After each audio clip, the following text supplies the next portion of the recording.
मीगिना नोंमाइजिंग खुदिंगी पुल्ले मोय एदो लाई खोरमिन की तरफ खिंगे से पास सपनते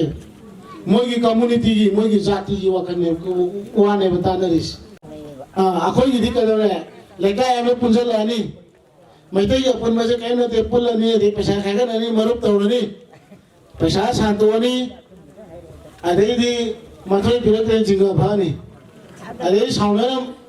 ngasai nungsinaro mo te hena khanare ngasi akoina ko meite na khalam me hana kuki gai pan majida khubang mayai da khaini no hat pa ya bi wakhan da leram ya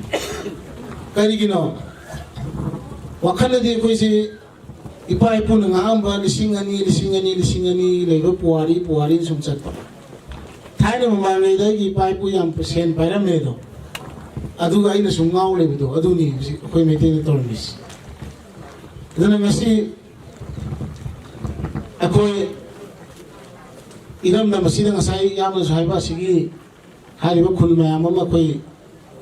sing sanghan mangam na lai hai se masi koi lan mai pa panate koi pikraba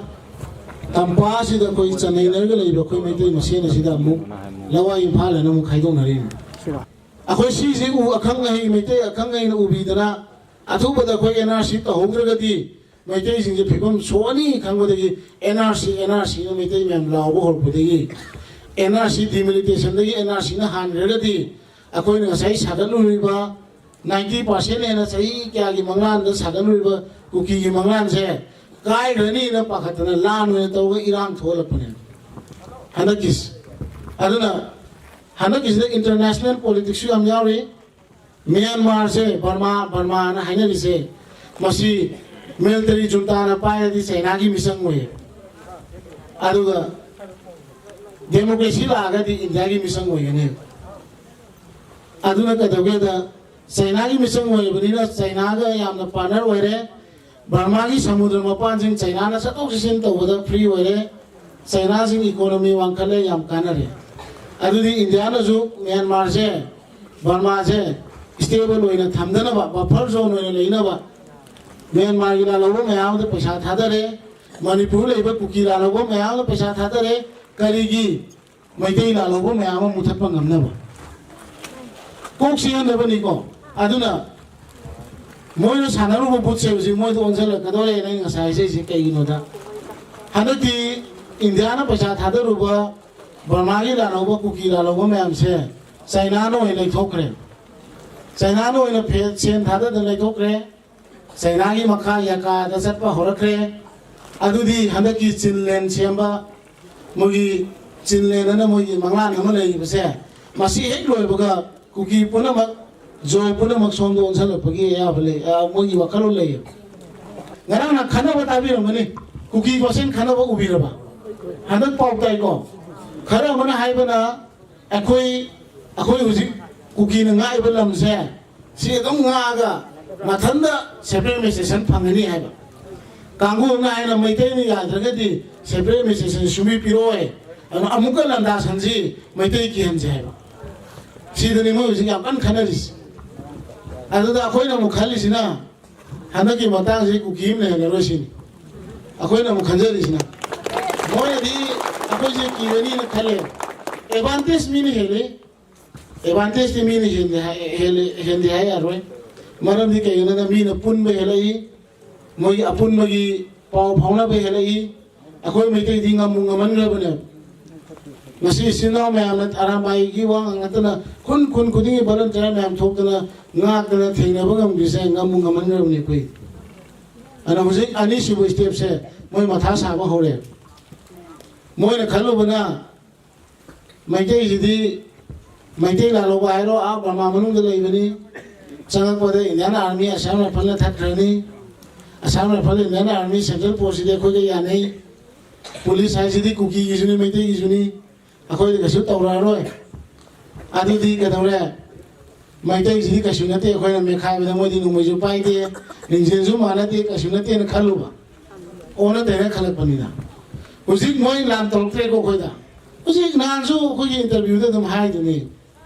हफ्ता अपन free था तो central force याव दे ये जेबम तंग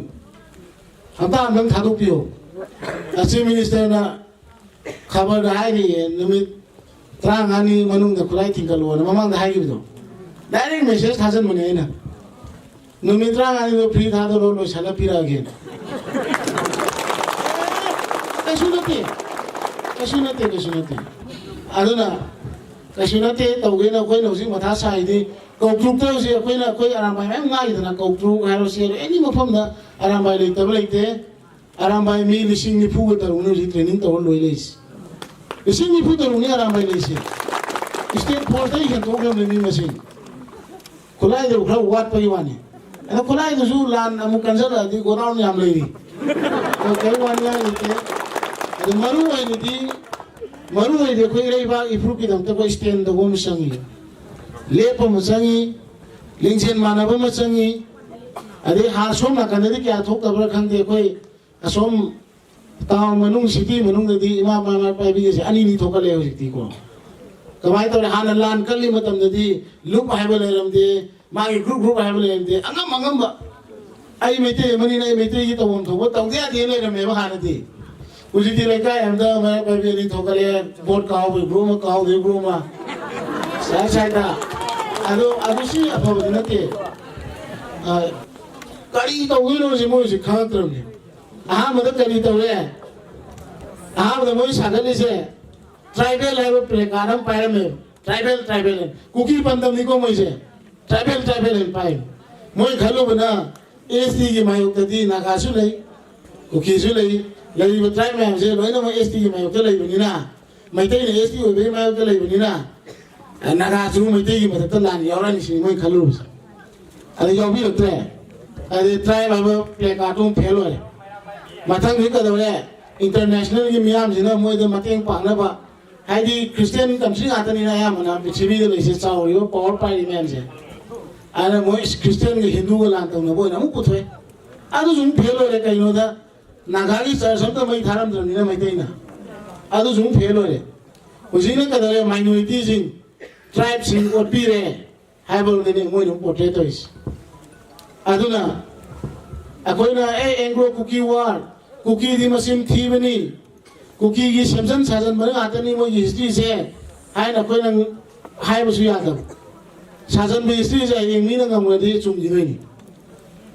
अखोइना इसिंग glass अमदा थुम चामच अनि का हाप मतंदा थागो मतंदा इसिंग जो थुम इसिंग जिदा थुम हापम इसे कनानो हंगकने अदुबु इसिंग ग्लास दो थुम जे पिक थन हापचल थुम जे चोली ले मदि थुम जे इसिंग हैरम इसे कनानो हाइकने आना पुवारी है बसे उन गिने अंगम लान ngam पुवारी ओले अदुना कुकी न ngam कुकी दम चुंगी दोनि मिगी लिंजे माना बसे अंत येंसि को मामे मसिन थिए जुकुन थिमिने मोय अखोय मिते नो सि कना केनोम हागेबा कना नोम थोला ने मरि येपा कुकी गिदि ngo मोनि एंग्लो कुकी वार न मोइना अदगी कुकी जालेंगम कान मोनि हिस्ट्री से पांसा साजनना तौथिमा निथौ अरिबा मैतै अरिबो मांग पल्लिना कुकी ने हारिनेबा अदुगु मयाम हिस्ट्री मयाम सेंदन बदो कुकी मचा त थोलगने अकोइ हिस्ट्री से माने सेंदन गुमजि आरान मनि हाइबा तारबने ता देखो कइनो सिन हि जुकुन थिमिने नि अकोइ मैतै जुमाइ तोमिने से हि जुकुन थिमिने सि सुमनगा जुकुन गामिने से अदुना मसि कइदगि नो हाय कांदा मिगिना नोंमाइजिं खुदिंगी पुल्ले नोंमाइजिं खुदिंगी पुल्ले से कोई इनंग नंग ना आइदि हे उइ को लंबि आइ नाम साक्ष भाई तारे सि खोंगानि कारकी एमसी सर्च तो नोंमाइजिं सपियो कन्नागी वीआईपी फ्लैग पोस्ट हेपदे होरगा अचौब मचा लाइरबे इना खुनो पुलप फमंगने नोंमाइजिं खुदिंगी आदुदि कदोरे आई मंत्री द केनो हाइनिंग हायजु आई पुलिस ऑफिसर द केनो हाइनिंग हायजु आई डॉक्टर द केनो ताना निंग हायजु हंदके नोंमाइजिं दे हाइरुनगे हाइलोरे अखोइ दि एमएलए उनना होना क्या माय वारा मनि दे मा मी दि नोंमाइजिं दु उनगे लोरे अदुदि कदोरे अवा ना जु मतें पांगे लारि हैतबन गांगबद लारि हैतबसु तारे सिंग्रे मोय द लाइ खोरमिन गितरम खिंगे सि मा सपनते मोगी कम्युनिटी की मोगी जाति की वखने वाने बतानरिस अखोई मैतई नहा मदा मैतई मी मदा नोय मैतई जे सही ताय मतुंग कई तौदेनो हंगो खंग दे हरकनी लेब्रे ने कोई मैतई की मामा लेते को सही तरह मतुंग अखोई मैतई की सी फिगम ने थंगनी कायसे अखोई विजन लेते अतोप जाति की लोय ले अखोई गिदी कदरे लेकाय में पुंजल आनी मैतई अपन मजे कहीं न ते पुल नहीं रे पैसा खाएगा नहीं मरुप तौड़नी पैसा शांतोनी अदेदी मथुई फिरते जिंगा भानी अरे साउंडर नसाई नुसिनाबो मोती है न खनरे उसी सी थोई ने लेकाय हम तो उसी अखोई इचलमा मराय बक्ति दने इचलमा हलक्से मयुम पालुरे मा मराय बक्ति हलक्से इचलमा मा अब कमाई तो उधर करी अब लंबी तो पूछ के खाना भी मोता हलक पीने तो खाना बहुत बड़ों ने जब लान में नहीं मारना साझे जी वो पुदु भी नहीं करने तुम माँ कोई ना कमाई ना माँ से ऐसा जी ने लाई से ऐसा जी लाई से माँ करी तो उसी के कमाई तो वन के करी खाना सीखे ना है उसे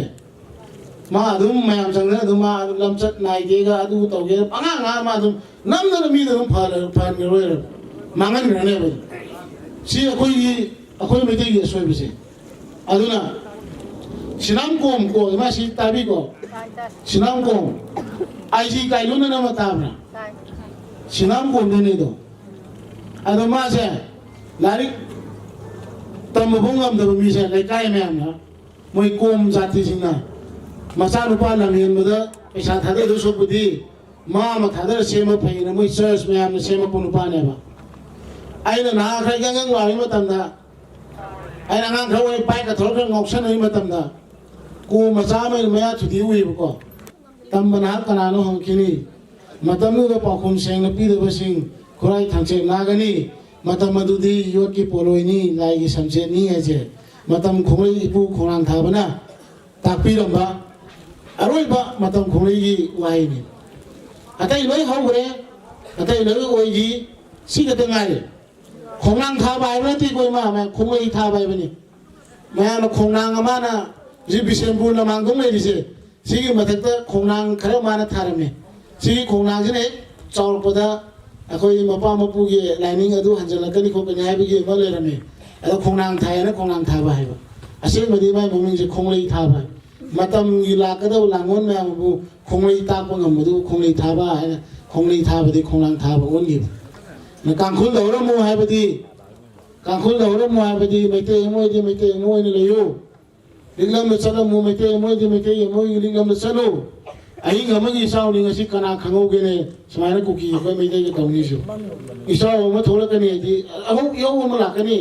लेकिन खुदिंग फिमू से पना से कना नहीं खंगम निमाय बे में ना तेरे फिमू से पना से क्यों तुम खुदिंग संग ना तम बना कना नो किनी दी नंग मैते नत्रा मैते मोय दिनंग कदो बगी नंग नाई बानर फुल के नंग थोरक किनो हंकिनी मतमनु the पाकुम Seng P the busing आइदी मई बा मफ्रु के नंग थोप ngam मैते मयाम मा कुराई थांसे नाले साव दन फुरक किनी हाय हुजिक सुमंगाय केनो इना खुनबा पैसा पाइबा मसा मसु जिमी मणिपुर ले इरांग थोइ नेट नुवाई तेन दिल्ली से के बेन याव अखोय स्वाइदना अखोय स्वाइदा अदादाय दो थोपे वाने बा अखोई खंगेबा अखोई ngasi सिनाव में हम असि लेरिबो मैम कई बीगे हारो अरे आराम भाई पुनम हारो विलेज भलंटे हारो लालोबा हारो लोइना म खंगेबा आइना सिगिबो मतमदा आई इमुंग वा होगनी आई रुपी अदु होनी जे लोइना खंगे इसा इशु अदु होनी जे खंगजु मैम थोरै से मरिबा की दमतने मसी खंगदबो मैम ममी ने नुवाई एंग साइजो ने नुवाई तेना दिल्ली चखिने अदुना सुगुम मैम मा मरैबा मफ्रुम सिन लेरगा मरमदम सिन लेरगा मरैबा की दमत कंट्रीब्यूशन अमत तौद्रगदी मा सिलेबे के कानी अना हायेंग अदु मैम मा चिंथोरकिनी हाय चिंथोरकिनी अना योट की पोलो हैबदी खुलाई न पोलो अरुय बो कनी लाई की समचेर हैबदी मपू माना मेते मैम से चंगई नरम मैम दो समचेर न फता बाथा बुदो लोय हाथा गिनी मेते द लेरम चंगई नरम पुना मको कनी हाय अना मसी अकोई तराई लोगुम जी कनासु खंगोब नते